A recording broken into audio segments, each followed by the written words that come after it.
근데 갑자기 이 약이 문제가 있대. 먹으면 큰일 난대요. 근데 어떡해. 우린 이미 먹었는데. 독일 남부의 한적한 산악 지역인 알멘딩이라는 지역에 마르기트 훈데마이어라는 여성이 살고 있는데요. 1960년에 태어난 그녀는 얼굴과 몸, 그리고 다리는 멀쩡하지만 두 팔이 없고 이 손가락이 팔 끝쪽에 붙은 선천적 기형으로 태어났어요. 그녀가 엄마의 뱃속에서 기형아로 출산이 되어 이렇게 평생을 고통받으며 살아가야 하는 데에는 커다란 이유가 하나 있었는데요. 바로 그녀의 어머니가 그녀를 임신한 지 약 3개월 정도쯤 무심코 복용했던 약 단 한 알 때문이었습니다.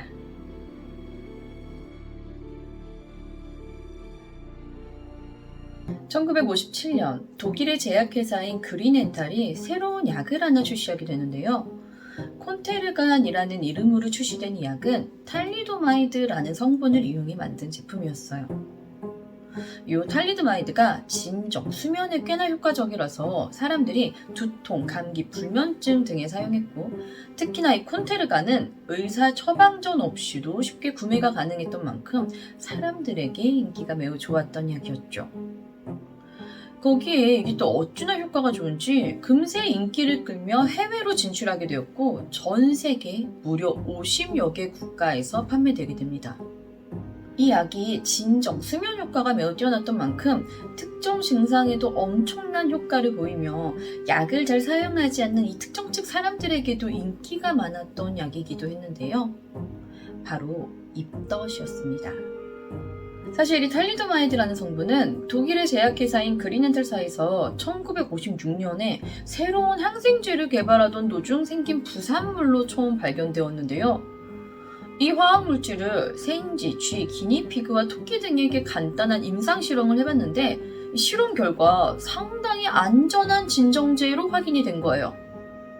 그렇게 그린엔탈사는 완전 무독성 약이라는 것을 전면에 내세우며 임산부들이 섭취해도 안전하며 입덧에 확실한 효과를 보여주면서 임산부들 사이에 입소문한 약이 되었죠. 하지만 이때가 언제였어요? 1950년대였잖아요. 약물에 대한 규제는 지금보다 훨씬 느슨했고 약품의 효능이나 안전성에 대한 자세한 실험 자료를 제시할 필요가 없었죠. 자, 그 얘기는 뭐다? 임산부들이 마음껏 사용했던 이 콘테르간 역시 안전성이 확보되지 않은 약이었다는 거죠. 생쥐 등을 대상으로 한 탈리도마이드, 이 콘테르간의 초기 독성 실험을 대단히 안전한 약이라는 결과를 얻었겠지만 후에 행해진 원숭이 실험을 통해 임신 초기에 투여할 경우 기형을 유발한다는 사실이 밝혀집니다. 하지만 이미 때는 늦었죠. 자, 그러니까 우리가 진통제로 타이레놀이나 개버린 같은 약들을 계속 먹고 있었어요. 근데 갑자기 이 약이 문제가 있대. 먹으면 큰일 난대요. 근데 어떡해. 우린 이미 먹었는데. 위험성이 알려졌지만 이미 이 콘테르간은 출시와 동시에 엄청난 인기를 끌며 전 세계 50여 개국에 퍼져 있던 상태였었죠.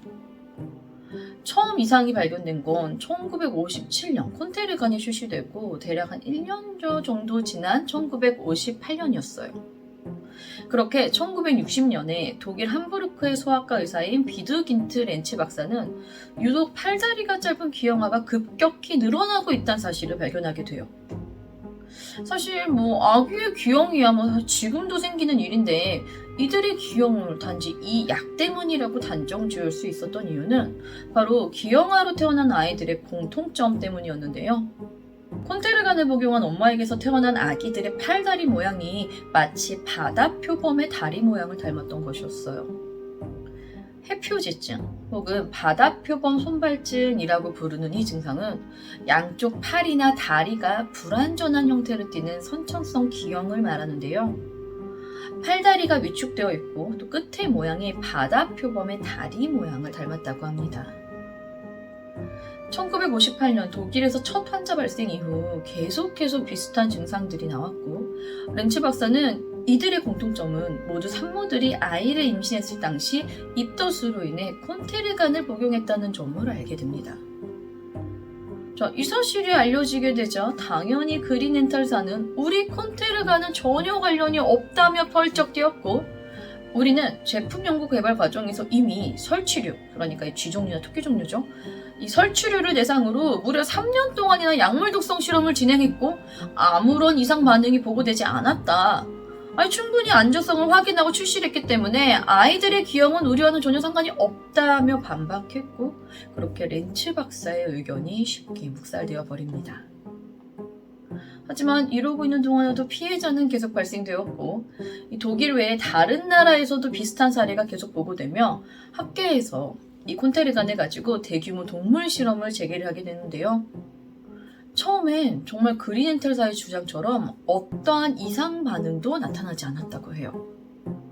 그렇게 계속 이 약이 판매되고 있다가 후에 이 계속된 동물 실험 끝에 화이트 뉴질랜드 종의 토끼와 몇몇 원숭이 실험을 통해 기형을 가진 새끼가 출산됨에 따라 이 약은 태아에게 장애를 발생시킬 수 있는 치명적인 약물인 사실이 밝혀지게 되며 출시한 지 5년 후인 1962년 이 콘테르간은 판매 금지가 되어버립니다. 하지만 이미 이 약으로 인해 독일에서만 5천여 명, 독일을 제외한 전 세계적으로는 12,000여 명의 아이들이 이 해표지증이 있는 기형아로 태어나게 됩니다. 해표지증 말고도 심장 기형이나 뇌, 시력, 청력 등의 손상, 자폐증 등의 다양한 부작용도 발생했죠. 사람들은 현대의학에서 일어난 이 충격적인 사건을 약의 이름을 따서 탈리도마이드 혹은 이 콘테르간 스캔들 베이비라고 부르며 그린엔탈사에게 책임을 요구하게 됩니다만 이 그린엔탈사가 보통이 아니었어요.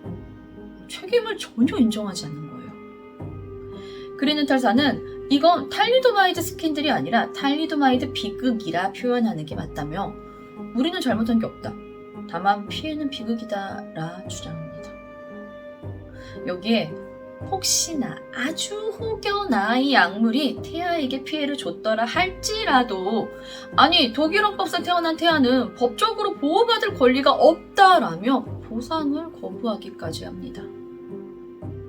결국 이 사건은 법정 싸움으로까지 번졌고 이 지루한 법정 싸움은 무려 10여 년 정도 계속되며 결국 1972년 그린엔탈사는 피해자들에게 보상금으로 8,600만 마르크, 이게 한화로 약 600억 원 정도인데 이거 되게 많은 것 같죠? 그런데 피해를 입은 사람들의 수로 본다면 피해자 1인당 1,100달러, 그러니까 현재 가치로 약 한화 1,400만 원 조금 넘는 정도의 보상금이 지급되었다고 해요. 그런데 이마저도 1997년까지만 이루어졌고 그린엔탈사에서 더 이상 아무 보상도 하지 않으면서 그 이후에는 독일 정부에서 피해 보상을 하고 있다고 합니다. 그런데 솔직히 생각을 해보세요. 내 아이가 평생을 혹은 소중한 내 아이가 장애를 안고 태어나 얼마 되지 않아 죽었는데 그깟 돈이 문제였겠어요? 문제는 이 그린엔탈사가 이 사건에 전혀 죄의식이 없는 태도로 일관했다는 거죠. 사과 한마디 없이 그나마 소량의 돈으로 때우고 있던 것마저도 1997년 이후로 아무 책임도 지지 않고 있던 이 그린엔탈사는 2012년이 되어서야 갑자기 본사 앞에 탈리도마이드, 콘테르간 피해자를 상징하는 작은 아이 동상을 세우며 이 작업에 5,000유로를 기부를 했고 냈다 사과문을 발표합니다. 그런데 이 사과문이 또 엄청 황당해요. 우리의 오랜 침묵을 우리가 당신의 운명에 일으킨 일에 너무 충격을 받았다는 표현으로 받아들여줘라. 그러니까 여태까지 조용히 자기네들이 있었던 게 그냥 너한테 그런 일이 일어난 거를 우리가 너무 충격을 받아서 아무 말도 못하고 있었다는 걸로 네가 받아들여 달라는 거예요. 지난 50여 년 동안 여러분을 만나 사죄하지 않았다는 점을 사죄한다.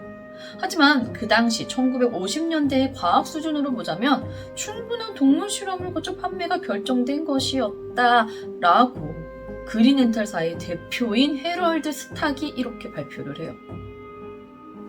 당연히 이 사과문은 피해자들의 분노만 일으킨 꼴이 되었죠. 미국의 탈리도 베이비인 베리 스파트 푸드는 이 사과문에 우리가 고통을 받고 우리 부모가 극단적인 선택을 하던 지난 50여 년 동안 그들은 수십만 달러를 벌어왔다. 이제와 사과를 한다고 말한다면 누가 그에 대해 충분히 느끼겠냐며 분노를 감추지 못했는데요. 이제와 사과를 하는 정도가 아니라 저 정도 사과문이면 대체 무슨 생각으로 사과를 한 건지가 더 의문인 것 같습니다. 그런데 여기서 굉장히 의외인 점이 있었어요. 자, 이렇게 독일에서만 5천여 명, 이외의 48개국에서 무려 12,000여 명의 탈리도마이드 피해자가 속출하게 되는데, 사실 이런 약물이나 어떤 제품으로 피해를 입는다면 피해의 규모가 절대 낮지 않는 나라가 있죠. 바로 미국. 전 세계의 어떤 나라든 이 미국 시장은 엄청나게 큰 시장이었던 만큼 이번 사건에서 역시 미국이 절대 자유로울 수 없었을 것 같지만, 의외로 미국은 피해자의 규모가 굉장히 낮았어요. 전 세계적으로 17,000여 명의 피해자가 속출할 동안 미국에서는 단 17명의 피해자만 생겼는데요. 그 이유는 바로 미국에서 이 약을 수입하지 않았기 때문이라고 합니다. 17명의 피해자들은 그나마도 모두 미국에서 정식적으로 이 약이 들어오지 않으니까 다른 나라에서 구해온 콘테르간을 복용했다가 이 부작용을 겪은 사람들이었다고 해요.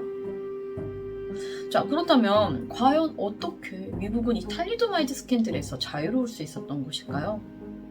그 이유는 바로 이 여자 때문이었습니다. 자, 그녀의 이름은 프랜시스 월덤 켈시, 미국 식품의약국인 FDA의 심사관이었습니다. FDA에 입사 후 첫 임무가 하필이면 이 탈리도마이드 미국 수입 승인 신청서를 처리하는 일이었는데, 켈시는 서류 및 자체 실험 자료, 또 태아에게 미치는 영향에 대한 안전성 불충분 등을 이유로 무려 6번에 달하는 승인 요구를 거부했고, 이 과정에서 주변에 많은 압박과 핍박이 있었다고 해요. 하지만 켈시는 꿋꿋이 자신의 입장을 고수했고, 이 6번 승인을 요구를 거부하는 동안 그렇게 시간이 끌리면서 탈리도마이드 스캔들이 터지게 됐던 것입니다. 그렇게 그녀가 승인을 내주지 않게 되면서 미국이 이 탈리도마이드 피해에서 조금 자유로울 수 있었다는 겁니다. 이 일로 1962년 켈시가 케네디 대통령으로부터 훈장을 받게 되었고, 미국 FDA 승인 심사는 더욱 까다로워졌으며 이 승인 기간도 훨씬 길어졌다고 해요. 2010년에는 FDA에서 그녀의 이름을 딴 켈시상을 만들기도 합니다. 이 탈리도마이드 피해로 인한 기형으로 태어난 아이들 중 2010년 기준 생존자는 단 2,801명이며, 이들은 아직까지도 자신들이 가진 이 기형과 이 태아 때 먹은 그 약의 부작용으로 하루하루 고통받으며 살아가고 있다고 합니다. 1959년 이 탈리도마이드 베이비로 태어난 독일의 성악가이자 작가인 토마스 크바스트 호프의 글을 끝으로 이야기를 마무리 지으려 합니다. 어머니는 많은 것을 참아내야 했다. 이웃 사람들이 나를 마치 무슨 괴물 쳐다보듯 해도 의식하지 말아야 했다. 슈퍼마켓에서 나를 보고 수군거려도 못 들은 척 해야 했다. 산책할 때 손가락질을 해도 무시해야 했다. 내가 장애아로 태어난 게 모두 당신 잘못이라는 수많은 비난을 감수해야 했다. 심지어 아버지마저도 콘테르간 복용은 어리석은 행동이었다고 다그친 적이 있었다. 어머니는 아버지의 말이 옳다고 받아들였다. 당신이 모든 걸 감내하고 짊어졌다. 이번 이야기는 탈리도마이드 베이비였는데요. 굉장히 안타까운 사건이죠. 그나마 다행이라고 할 수 있는 건 이 약이 한국까지는 수출되지 않았다고 해요. 그래서 우리나라는 약으로 인한 피해가 전혀 없었다고 하는데, 이 사건이 일어난 1957년도에서 60년대 초까지면 우리나라에서는 이게 한창 베이비붐이 일어나면서 출산율이 급격히 증가했었던 시기였거든요. 그러니까 만약에 이 베이비붐 이 시대에 이 약이 우리나라에까지 들어왔다면 정말 끔찍했었을 것 같다는 생각이 듭니다. 처음부터 끝까지 뻔뻔한 태도를 보이던 탈리도마이드 성분의 이 콘테르간을 출시한 그린엔탈 회사는 과연 어떻게 되었을지 많은 분들이 궁금하실 것 같은데요. 그린엔탈 회사는 현재 독일에서 제약회사뿐 아니라 독일 회사 전체에서 10위권 안에 드는 부자 회사로 현재도 운영 중이에요. 사실 제가 이해할 수가 없었거든요. 이런 큰일을 만들고 사과도 제대로 하지 않던 회사가 아직까지 번재하고 있다는 게 너무 이상한 거예요. 그래서 찾아봤는데 이 회사가 망할 수 없는 이유가 있었던 거죠. 이 독일의 그린엔탈사는 푸른 곰팡이, 그러니까 이 페니실린 항생제를 처음으로 약으로 만든 제약회사라고 해요. 게다가 탈리도마이드라는 성분이 임산부에게는 매우 치명적인 약이긴 하지만 이게 우리나라에서 옛날에 문둥병이라 불렸던 이 매우 고통스러운 피부병인 한센병에 매우 효과가 좋았고, 또 이 탈리도마이드의 부작용으로 손꼽혔던 혈관 생성 억제 효과가 역으로 암세포를 굶겨 죽이는 역할이 있음이 발견되면서 다발성 골수 종양 환자들이 이 약을 복용하게 되면 2, 3년 정도의 수명이 연장되는 효과가 있음이 인증되었고, 처음 진정 이 수면제로 출시되었을 때와는 달리 미국 FDA는 1998년에는 한센병 합병증 치료용으로, 또 2006년에는 다발성 골수 종양 환자에게는 제한적인 사용을 승인하며 현재까지도 사용되고 있는 약물이라고 합니다. 단 임산부 및 임신을 희망하는 여성과 피임을 하지 않는 남성에게는 금지되는 약물이라고 합니다. 이 탈리도마이드 사건은 전 세계적으로 탈리도마이드뿐 아니라 약물 전체에 대한 경각심을 다시 한번 일깨운 현대의학에서는 다시는 생겨나지 않아야 할 비극으로 남아있다고 합니다. 1957년 페니실린을 최초로 약으로 개발한 그린엔탈 회사는 진정, 수면에 엄청난 효과를 보이는 탈리도마이드 성분의 콘테르간 약을 출시하게 되었는데요. 입덧에도 효과가 좋았던 약은 무독성이라는 홍보를 통해 임산부들 사이에 빠르게 퍼져나갔고, 홍보와는 다르게 태아에 치명적인 영향을 끼치며 전 세계적으로 해표지증 가진 기형아를 출산하게 만든 탈리도마이드 베이비의 이야기는 여기까지입니다. 저는 뉴스피치의 유스였습니다. 감사합니다.